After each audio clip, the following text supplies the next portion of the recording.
Evening, everyone, and welcome. I'll call to order the regular meeting of Pitt Meadows City Council to be held Tuesday, July 23rd at 7 o'clock. Moving along, we're on to item number 1.5, Radio Communication Tower, 19675 Meadow Gardens Way. Mr. Roberts. Thank you, Mr. Mayor. So this item would be over to Ms. Grant for an initial overview of this item.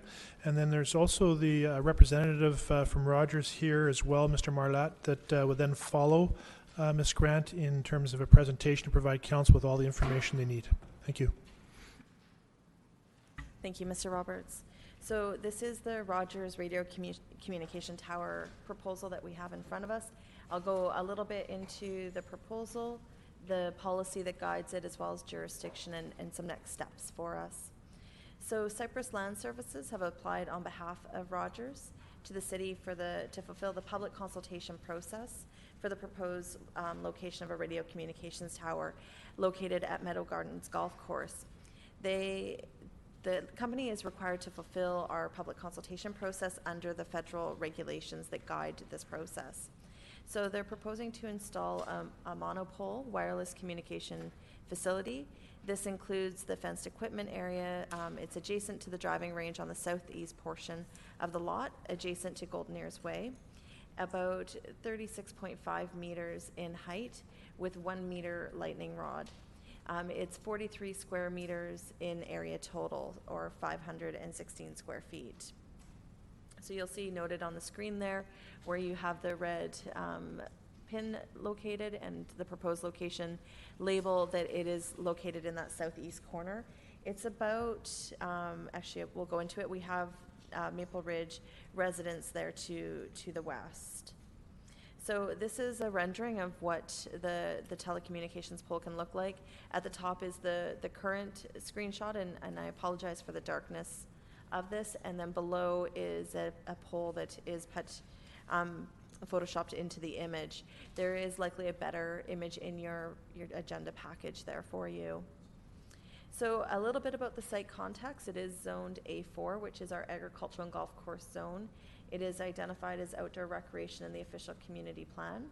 And we have agricultural uses to the north, the south and east. We have some commercial use, we have commercial and some residential uses, and to the west is residential, and that's the Maple Ridge portion. And that is the area where we have about 160 meters between the proposed pole and the residential properties.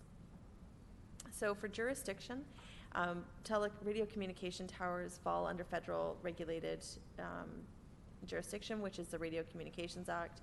So this is under the Innovation, Science and Economic Development branch, formerly Industry Canada. So they're the department that is responsible for regulating and approving these towers and sites.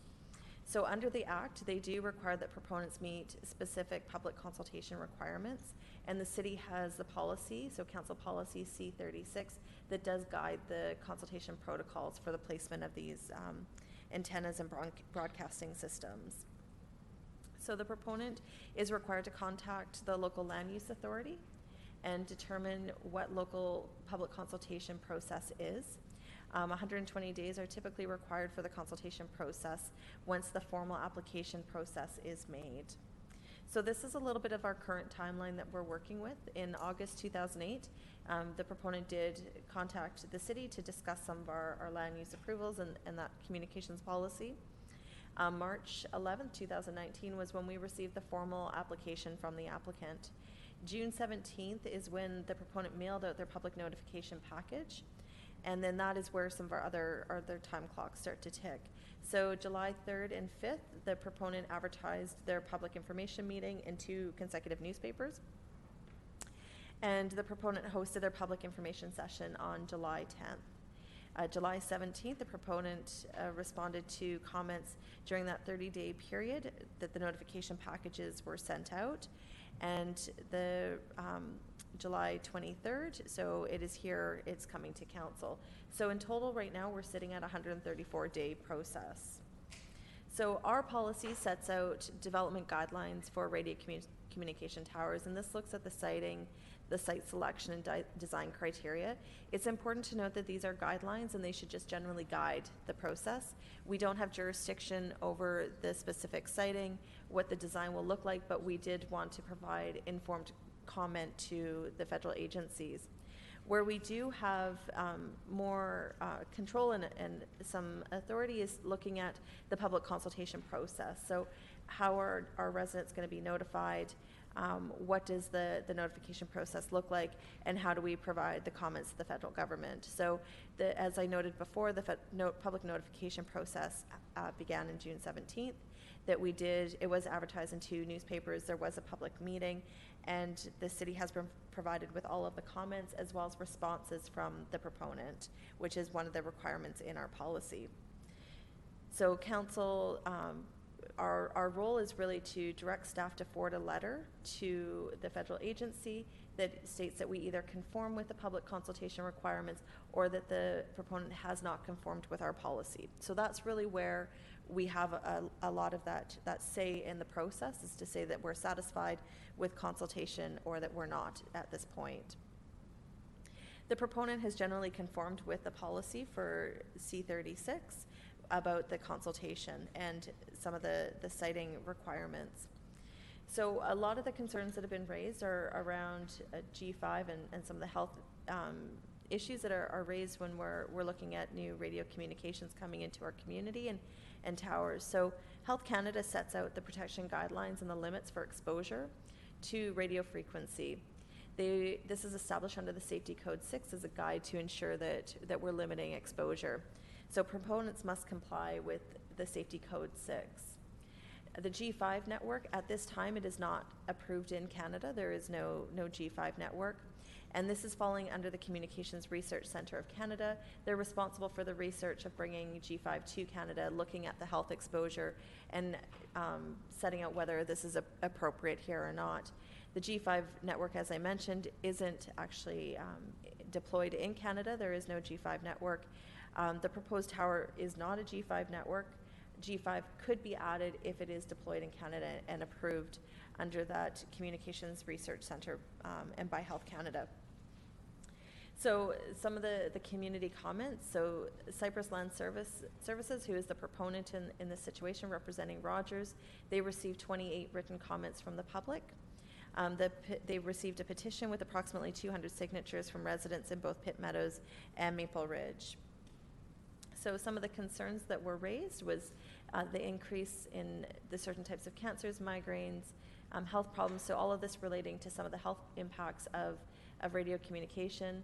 Others were around the aesthetics of the proposed tower. There were also comments raised about impacts on the environment and how this relates to our policy. So the proposed site, as you can see on our map there, is not located with any environmentally sensitive areas. This is mapping from Metro Vancouver. You'll note the areas in green and blue are either mature forest or riparian river areas, and the proposed site is outside of that. According to the applicant, the tower is located approximately 50 meters from Catesy Slough. So it's outside of that riparian zone, which is typically a 30-meter setback that would require any sort of streamside protection and enhancement. But I do want to note that because it is federal jurisdiction, riparian area regulation is provincial regulation and typically wouldn't apply in this situation, but it is outside of that trigger area that the province has. So this is a look at some of the existing towers that are throughout our community, and you'll note that the proposed tower is noted there with a star just at the corner of Lougheed Highway there and Golden Ears Way at the Meadows Golf Course. So what we have before you this evening is a recommendation to direct staff to draft a letter to Rogers Communication and the Innovation, Science and Economic Development of Canada Department, advising that the proposal is compliant with our consultation requirements. We're also suggesting, because of the number of concerns that were raised over the G5 network, that the city prepare a letter to our MP, MLA, Health Canada, and the Innovation, Science and Economic Development Department to address and express our concerns with health related to G5 technology. So we want to advocate to the federal government and the appropriate industry bodies that we are concerned with this, that we hear our residents' concerns with this, and that before there's any movement towards approving a G5 technology in Canada, that there needs to be more understanding of those health impacts and a lot of caution exercised. So with that, I'll end at this point, and I know we have another presentation to move on to. Thank you. Great, thank you. Next presentation.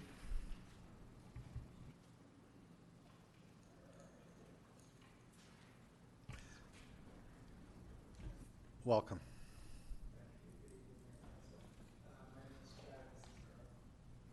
And he's from Rogers. Sorry, is that on? My name's Chad, and this is Garth. I'm the consultant. Garth is from Rogers here, so we're happy to answer any questions you might have. So thanks to staff for the presentation. We're just adding a bit more information and background on why the tower is needed, a bit of background on wireless industry, and then some specifics about the site, okay? So right now, these are just some wireless trends. About 70% of all 911 calls are made from mobile devices, so it is an important part of any community safety network. More and more people are using phones these days. One phone is equal to about, one smartphone, like an iPhone or a BlackBerry, if anybody still uses those, is equivalent to about 35 regular phones, like they're just voice phones. So there's a lot more data being used on the network, a lot more people using it.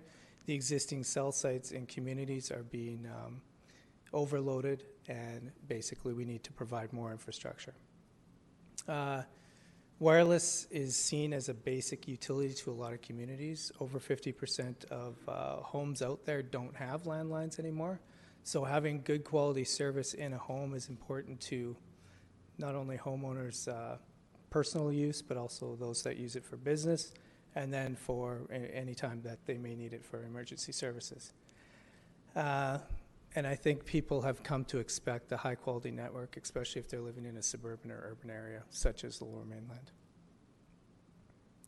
This is just a bit of a description of how a wireless network works. So there's a series of cells or cell sites around a community. They're interconnected and placed very strategically to interact with one another. As you move through a community, you might move from one cell to another, basically one tower to another tower servicing you. As I mentioned, more and more people using a network within a community and a cell site, that cell site shrinks up the area that it can service. So we have to, provide more infrastructure out there to fill in those areas that have poor service. This is the Rogers Wireless Network in Pitt Meadows now. There are a few sites across the river in Langley that do service, and Surrey that service parts of Pitt Meadows as well. But as you can see, there's about a half a dozen sites scattered around. There was a slide from staff showing this as well. And right now, a lot of the urban area of Pitt Meadows and Maple Ridge has capacity issues with Rogers Network, so they're proposing to add this site and a few more within Maple Ridge. This is a little more close-up of the area. So in the middle, you'll see just below the 3.6, you'll see the golf course and where we're proposing to add the site.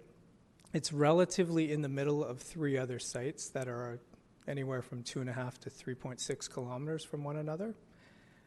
So this site is in the middle. It will offload the capacity issues that these other three sites are having.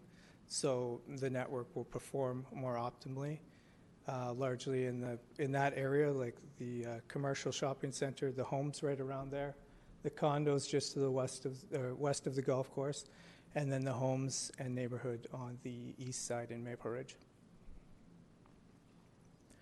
The cell site and why we chose this location was basically because this is a large commercial operation, being a golf course.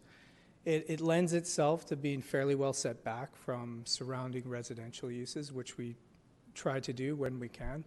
I should mention that there are a lot of cell sites that are on condo buildings, apartment buildings, hospitals, universities, and the like. So it's not uncommon to have antennas in residential areas. They are operated safely. But when we can and when we're building purpose-built infrastructure, we do try to locate it further from residences, mostly to eliminate any visual impact to single-family homes, condo buildings, and such. So in this instance, we are about 500 meters from the condos to the west and about 160 meters from the closest home to the east in Maple Ridge. We did design it and locate it here specifically because there is a lot of above-ground infrastructure. So the site lends itself well to blend in with the existing 30 or so driving range poles that are there. The poles that are there are about 30 meters in height. This is roughly 35 meters in height. So when the most visible spot would be looking from the homes to the homes from the east looking west, the tower will appear lower than the poles on the east side of the driving range when looking that way.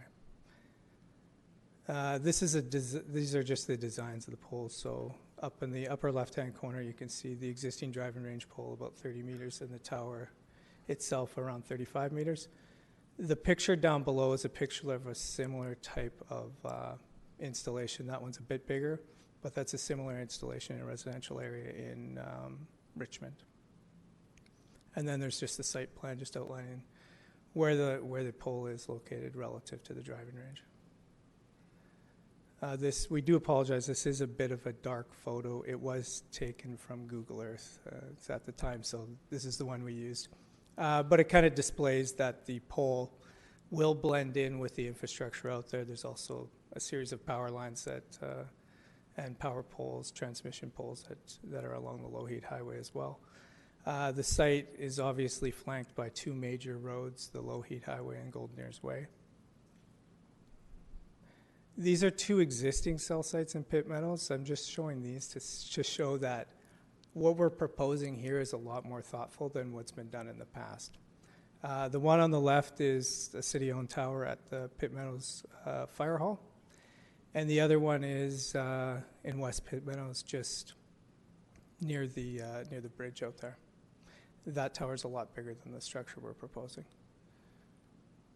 These, again, are just some coverage plots. It's kind of complicated to see, but in the middle of the map, anything that's blue, green, light blue is optimal in-building service. These are very rough computer-driven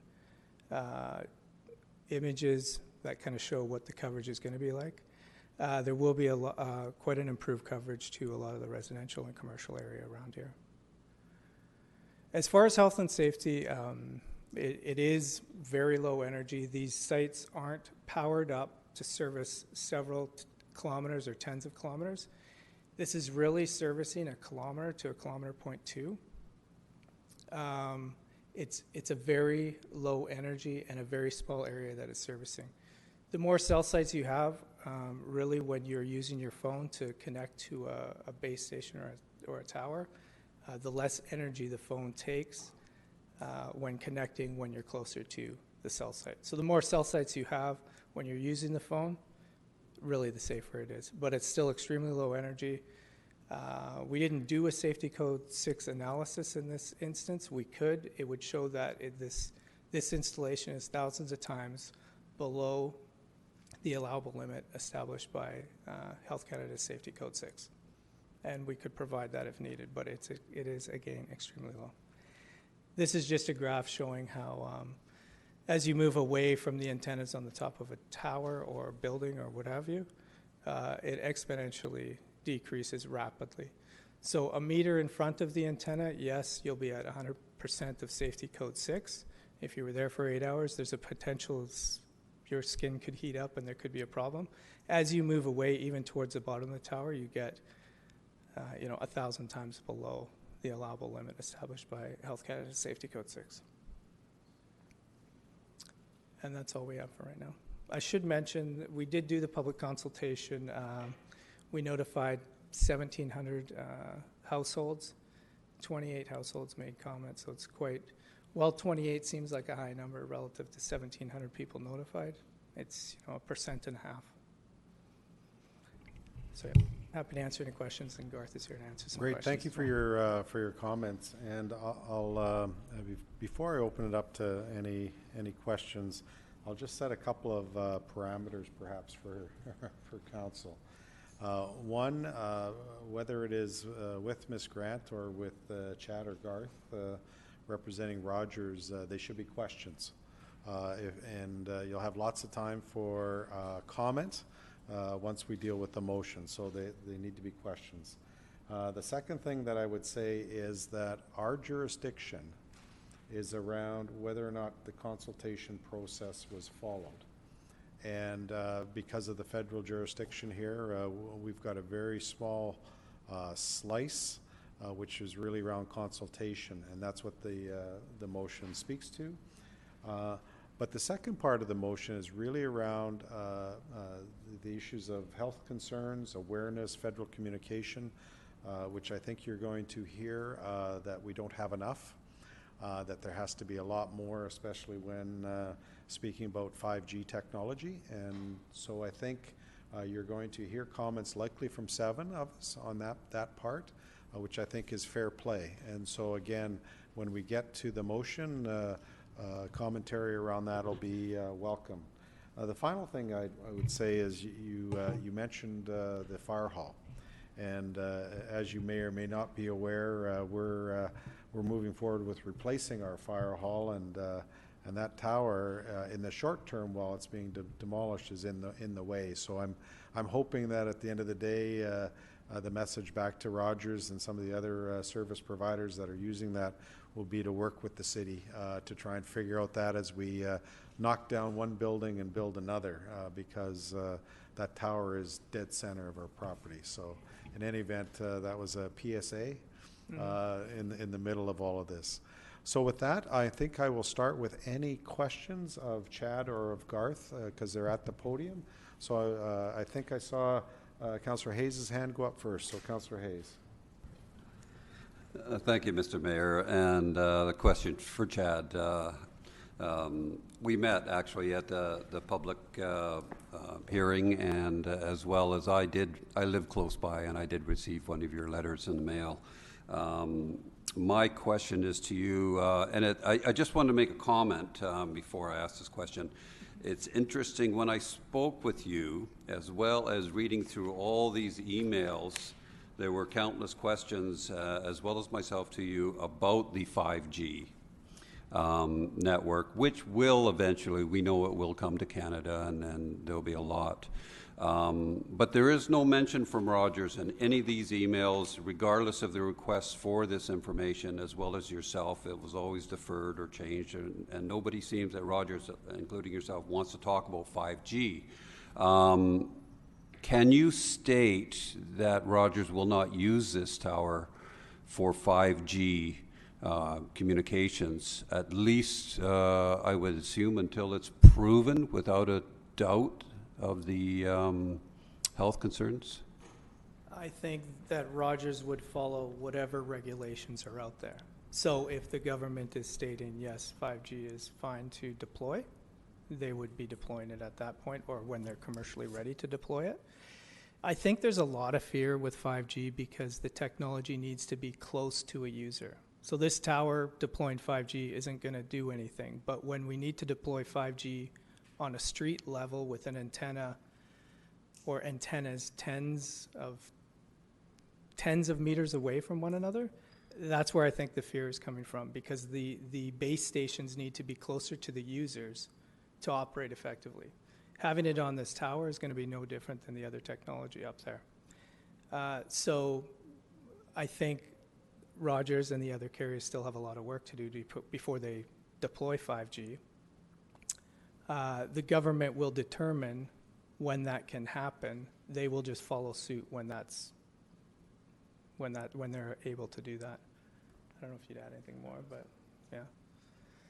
Okay, So, my next. I don't know if that answers. Just one other quick question, and why is it that all the wireless communication companies can't get together and just share their poles so there's less of them out there? They do. Do they? I'd say about half of them do. They do co-locate. Like, as I mentioned, we use, whenever we're looking to build a new cell site, we look for a building, an existing tower, a water tower, an existing tower at a fire hall, any of these things. So they do share things at least 50 or 60% of the time, I'd say. In this instance, yeah, another carrier could add something. There's not a lot of capacity because we're keeping this pole, there's a bit of a trade-off here. We're keeping this pole as slim as possible, so structurally it won't support a lot of equipment from additional carriers, just to make it blend in with the existing driving range infrastructure out there. If we were to build a big lattice tower or a larger pole like the one at the fire hall, yeah, we could invite other companies and add more infrastructure on there. Like I say, it's a trade-off. We're trying to keep it as innocuous as possible. Yeah. Okay, thank you. Councillor Meechan. Actually, Councillor Hayes already asked the same question, so. Okay, Councillor Simpson. Thank you through the mayor to Chad for a question. I know that tonight we are going to be, and we've heard as a council from so many in our community with health concerns. And tonight, Chad, you have said that, if I heard you correctly, that this particular tower is thousands of times below the allowable limit of Safety Code 6. And I wonder if tonight, for the benefit of our residents and of council, if you could elaborate on how you've come to that conclusion, what the evidence is that you have for this particular number, and why you see that it's so safe. Yeah, sure. That's a good question and a fair question. Basically, this is just from past experience and working with thousands of towers over the years. We know we've done Safety Code 6 analysis on towers that are this size, this far away from residential or commercial or whatever uses there are. And this would be the common outcome or finding of any analysis. This would be the actual level of output from it. So like I say, we can provide that evidence to staff if you'd like as well. So, yeah. Okay, seeing no others, if you want to take a seat, and now we'll go over any questions of Ms. Grant or Ms. Mackey. Seeing none, okay, councillors' wishes. So, to the mayor, I would like to take recommendation A and modify that to add additional wording.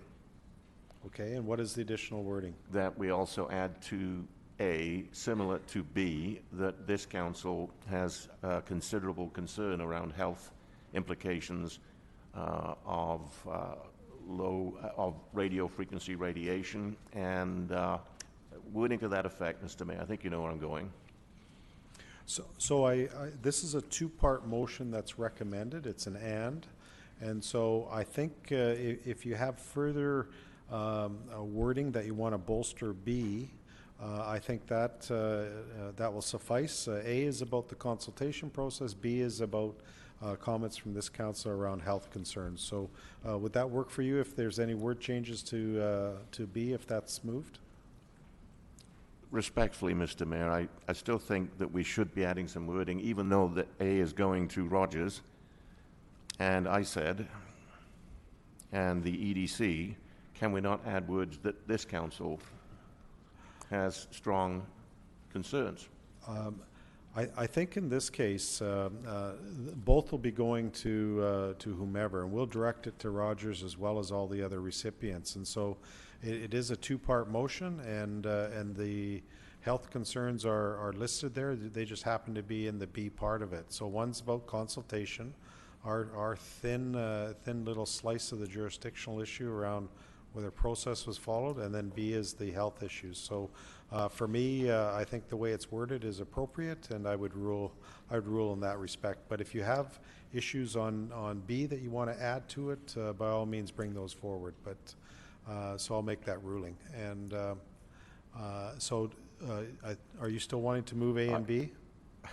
I still think, okay, so deferring to your advice there, I think B might add a couple of words, maybe. Okay. For instance, it says addressing the health concerns raised by the community. It doesn't really capture that there are significant health concerns raised by the community. So I think some additional wording there to make sure they understand, whoever they are, that there are considerable, significant health concerns, and quite rightly so. Okay, so I'll take from your first comments that, and Rogers isn't listed as part of that second piece. So with your concurrence, we'll add Rogers to that. Does that sound good? Yes, thank you, Mr. Mayor. Okay. The second one, I think, and generally speaking to a number of my colleagues here before the meeting, the things that are concerning to this council and also our community are issues around health concerns or serious health concerns, the awareness piece around potential health concerns, and the communication portion of it. That we don't believe, I think, that there's not enough communication from the federal government around these very important things. And so if we add that kind of language to this motion, would that work for you? Thank you. Yes, Mr. Mayor. Okay, Madam Clerk, do you have that? Yes, thank you, Mr. Mayor. Okay, so it's been seconded now. Now I'll open it up for any questions or comments. So go with Councillor Meachin first. Okay, so thank you, Mr. Mayor. Not so much a question, more of a statement, if that's in order. It is. Thank you. In the agenda package this evening are many of the comments that we've received as a council, city. There's lots. And I was happy to see that many of those comments were well-founded, well-educated comments. Obviously, people have done some research.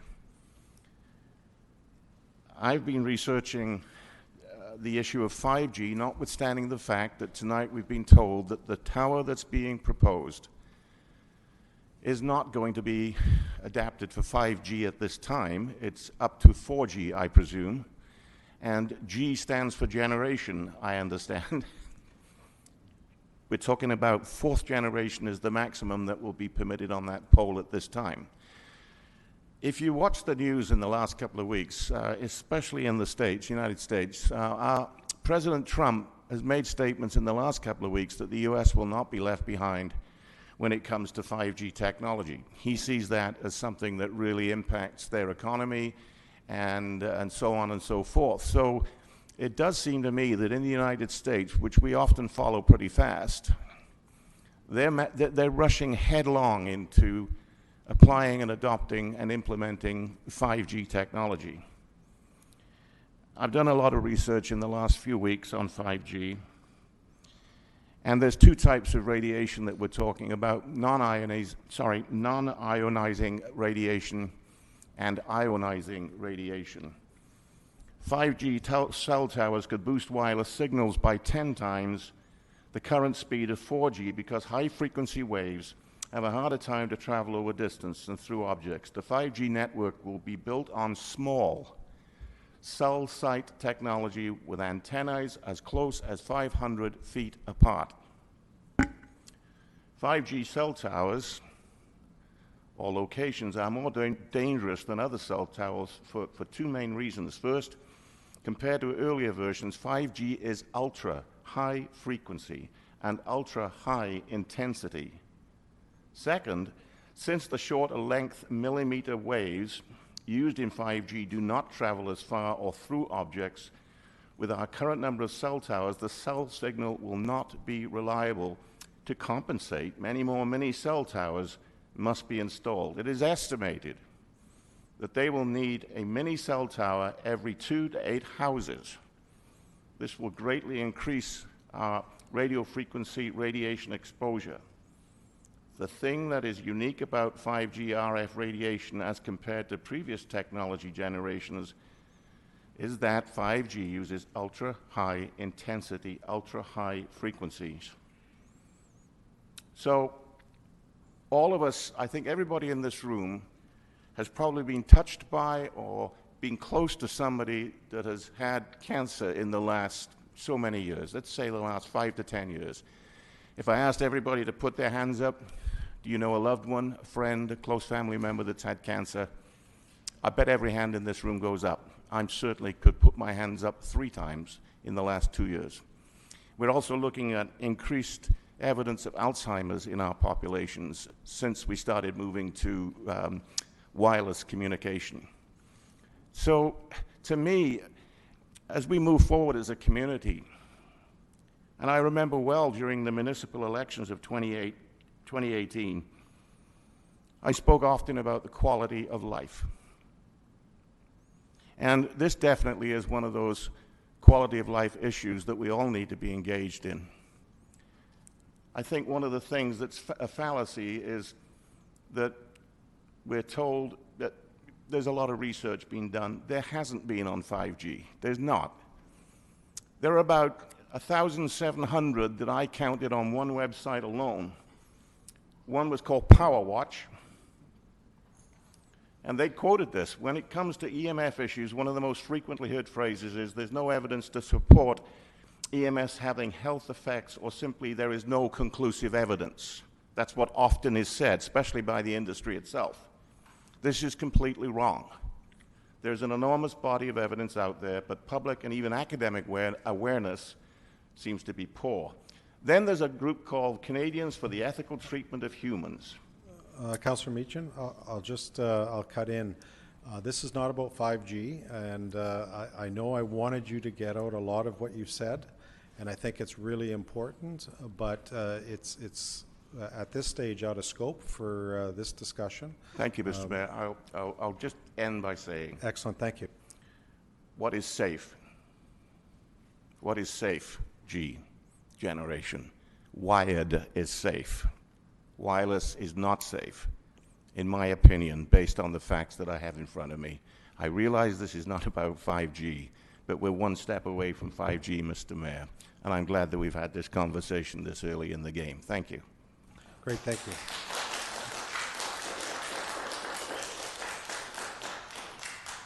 So, other questions or comments from any other staff member?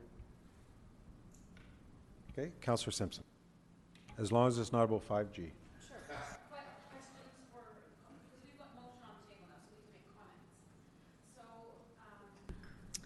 So I would like to speak in favor particularly of the second part of the second motion, and that is for the health concerns. We've all heard from the residents in Pitt Meadows about their health concerns, and I share them. And it's not just a matter of 5G, but it's a matter of I find that we just don't have enough information about the impacts of cell towers. And so I really would like to implore the federal government, ISED, and Health Canada to conduct thorough research into health impacts for cell towers. And I hope that this will be explicit in the letters that we send, including the letter to Rogers, and I do understand that we're including Rogers in the letters that we're sending, and so I just would like to emphasize that it's not just about 5G, but we need more information. All governments need more information about health impacts of the wireless rays from the cell towers. Great, thank you for that, and I don't see any other hands, and as I mentioned earlier, I spoke to most of my colleagues about this very thing, and I suspect it's going to be a 7-0 in support of both A and B. And again, for those that haven't spoke about the B part of this motion, I think it's really important that we get more information from the federal government and a much bigger communication plan that spells out and perhaps dispels some of the concerns and many of the concerns from citizens right across this country. So I think you're going to see a united council here. We understand, smartphones and wireless technology is clearly a part of everyday life for everyone. We want to make sure, though, that we're all safe and healthy, and that we're not being subjected to conditions that are going to cause harm to to anyone in our communities. And so with that, I'm going to call the question. All in favor? Opposed? That carries. And thank you for coming tonight, January. With that, move on to the last question and comment period. And so there's 15 minutes if anybody has comments, and please come to the podium. Just need your name and your city of residence. Sandy Banney, Pitt Meadows. Good evening, Mayor and Council. I'll be quick. I know everyone has sat for a long time. As I've outlined in the information I sent to you all today about the cell tower issue, I've been quite shocked and upset at making 4 phone calls to the BC Cancer Agency, including their research department, to find out that any new cancer patients are not being asked whether they live near a cell tower.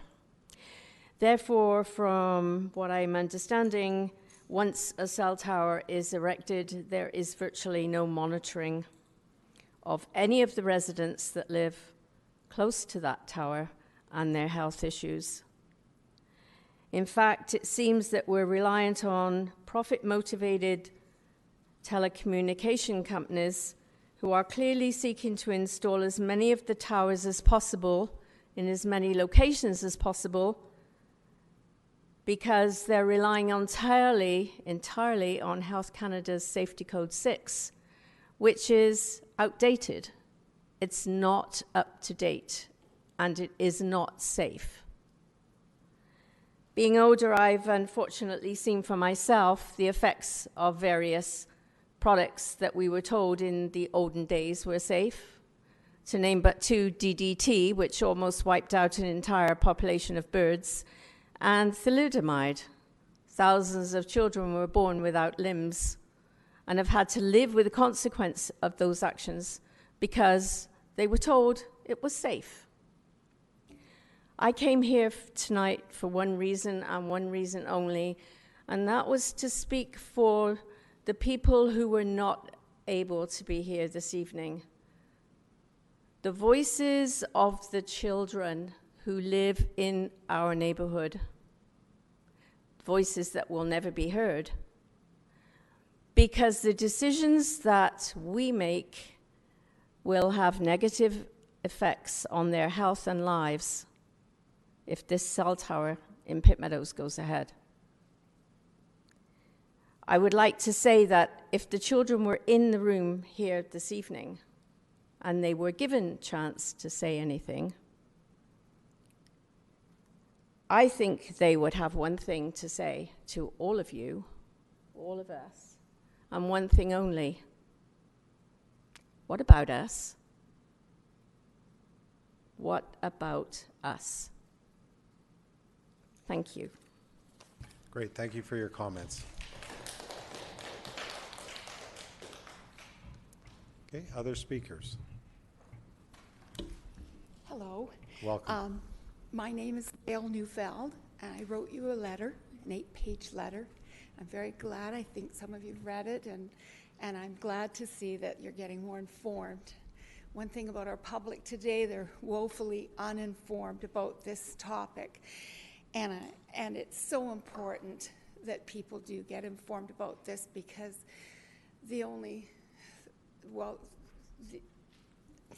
the things that harm us are the things that we don't know about.